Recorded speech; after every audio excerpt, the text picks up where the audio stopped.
Hi kids.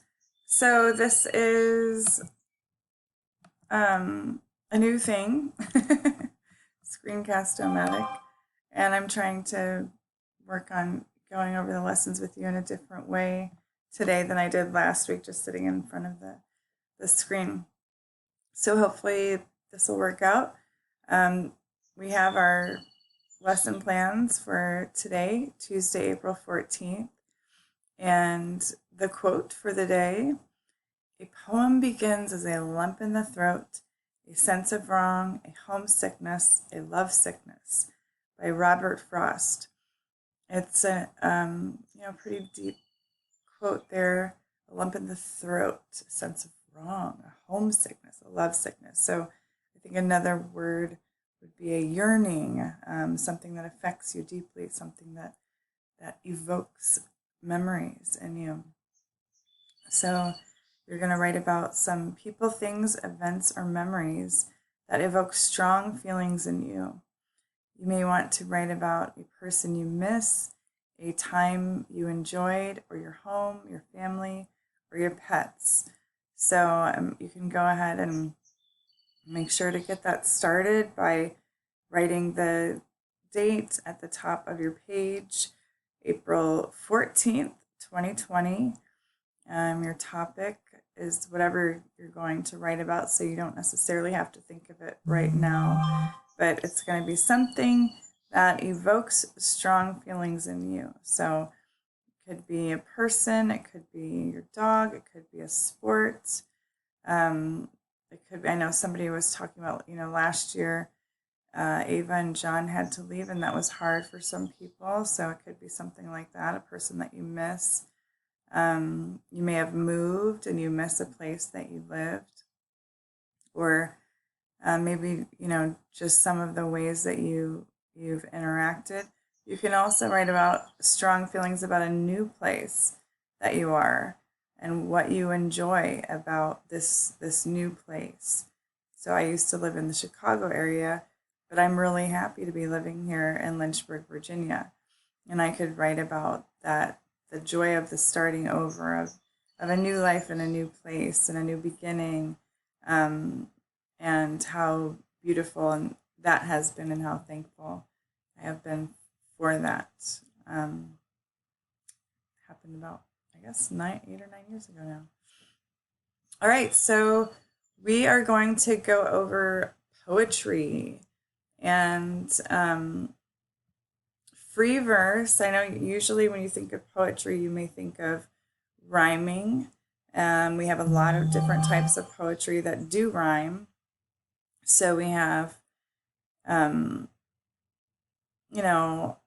I went to the store for a flower, and it gave me a great deal of power. I then rode along and made up a song, and I sang for another hour. That was a limerick, actually.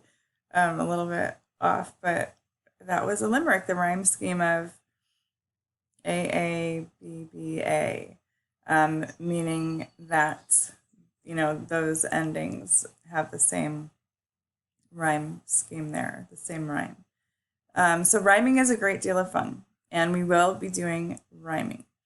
However, today we're going to discuss free verse, which is another form of poetry, and it doesn't rhyme. Now, just because it doesn't rhyme doesn't mean that it doesn't have rhythm, because it needs to still have a flow to it. It needs to still have a kind of sound to it. And that's where we do some of these other things like alliteration and assonance and things that make the sounds slink together. And, the way when we did last week, the red wheelbarrow, how it was the lines made you slow down while you were reading it. So there are different ways that you can create a rhythm without having rhyme. And that's what we're going to work on, and that's what we're going to hear.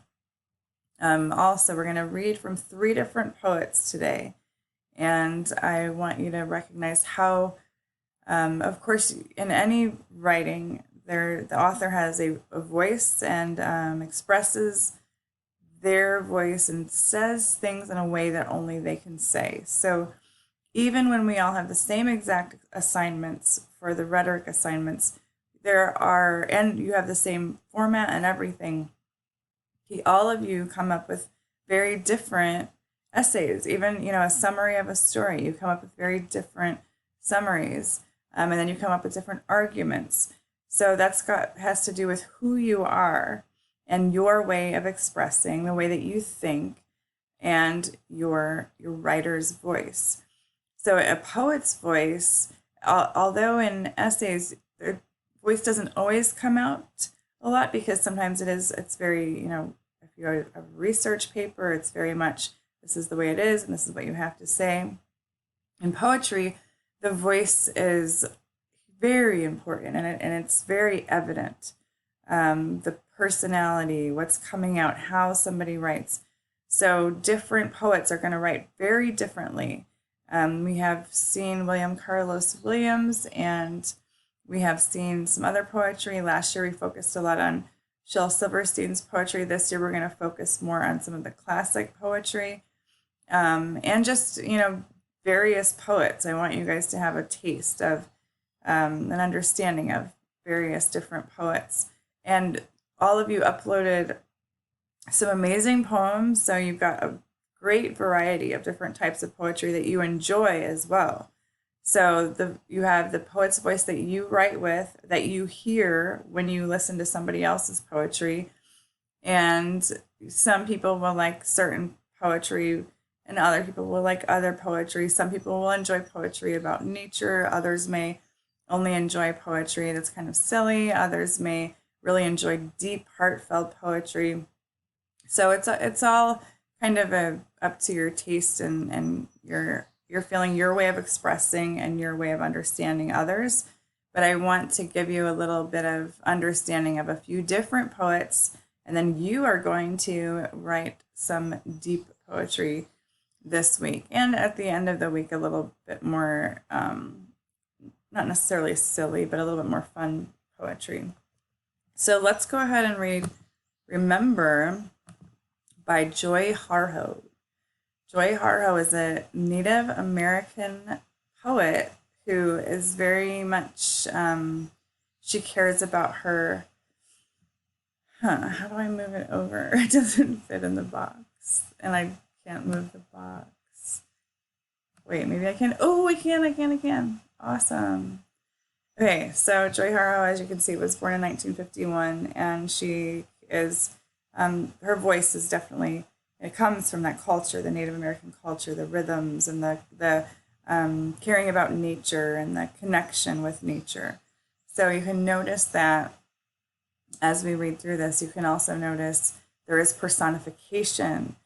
There is metaphor. I'm not sure if there are similes or not, but there are definitely metaphors in here. There is rhythm to it. There are a lot of interesting ways of expressing and seeing. And the biggest thing that's going on here is this personifying different aspects of nature. Remember the sky that you were born under. Know each of the stars' stories. Remember the moon. Know who she is. Remember the sun's birth at dawn. That is the strongest point of time. Remember sundown and the giving away to night. Remember your birth, how your mother struggled to give you form and breath. You are evidence of her life and her mother's and hers. Remember your father, he is your life also. Remember the earth, whose skin you are. Red earth, black earth, yellow earth, white earth, brown earth. We are earth. Remember the plants, trees, animal life, who all have their tribes, their families, their histories too. Talk to them. Listen to them. They are alive poems. Remember the wind.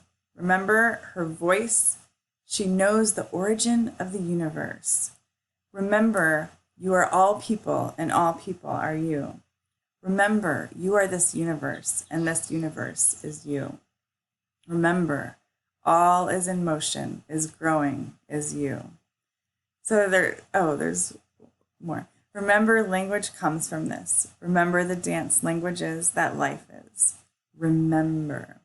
So this poem, it just grabs me. I love this poem. I love how she says they are live poems. Everything, if you think about it, can be in a live poem. But she's talking about nature and the beauty and the animals, the trees, the earth, and how we're all earth, and how she connects everything and everybody as this connected part of the universe. And she doesn't mention God here, but it makes me feel connected with God and everyone in the whole community, including the animals and the trees and nature and everything. So that is a beautiful poem, and you guys are going to write your own remember poems about things that you either want others to remember or you would like yourself to remember. It's going to be one of your assignments this week.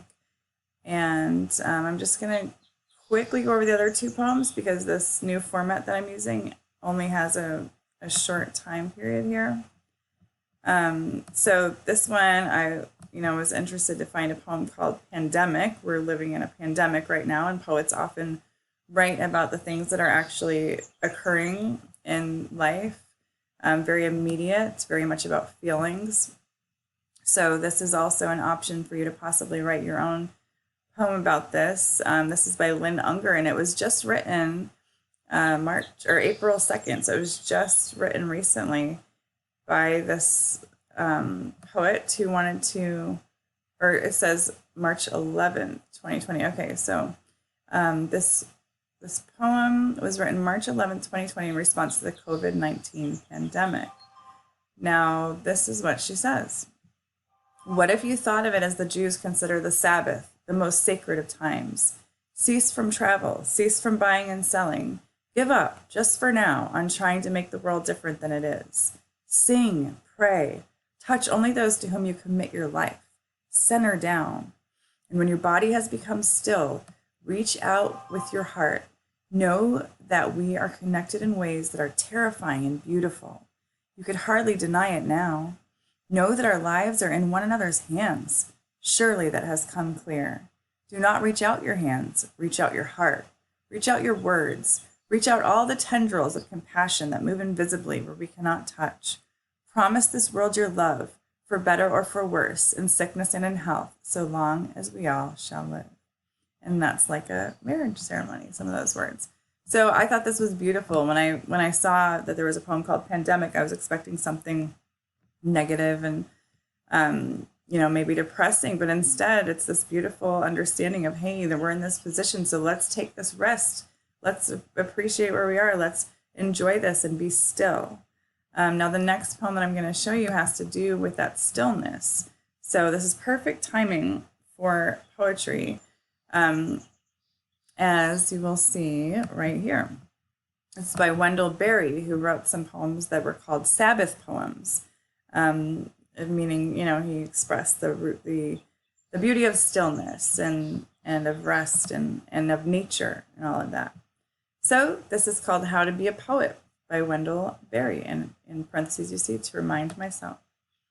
Make a place to sit down. Sit down. Be quiet. You must depend upon affection, reading, knowledge, skill, more of each than you have, inspiration, work, growing older, patience, for patience joins time to eternity. What a line.